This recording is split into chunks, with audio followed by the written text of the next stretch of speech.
pastor po ako ng El Shaddai, 5 years. Naging preacher po ako, mayo po ako ng buong Cavite. At nung ako po ay umalis ako sa El Shaddai, ay may nagpaaral po sa akin. Naging lay minister po ako ng pari, 10 years. Hanggang sa umalis ako ulit sa pari, ako po ay nag-aral ng theology sa Christian Bible School. At nung ako nag-graduate, ako po ay nag-start ng muling mag-mission sa paglilingkod sa Panginoon. At nung ako po nag-mission na, may mga dumating pong mga sponsor.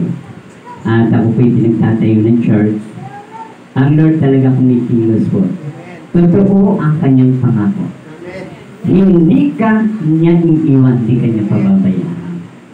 Once ang desire ng puso natin ay nasa paglilingkod sa Diyos. Sabi ng Panginoon, hindi ka kanya ibubuwal.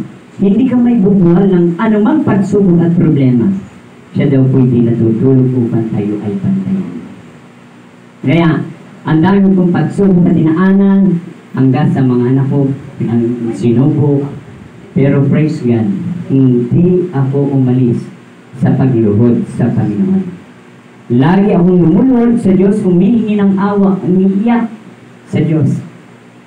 At sa aking pag-iyak, kahit nung na-hospital po yung anak ko, natanggalan ng gallbladder, anak kong babae, panganay ko kaysa isang kong anak na babae.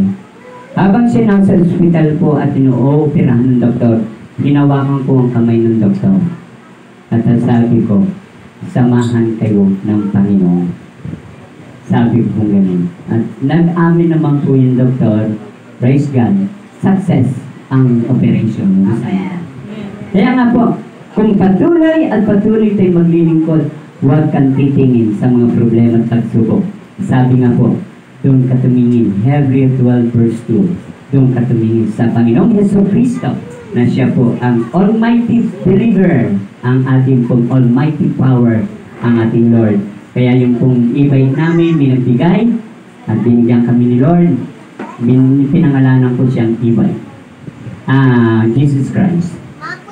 Yun. Kaya nga po, nagpapasalamat po ako sa Panginoon sapagat Sister Miriam andyan.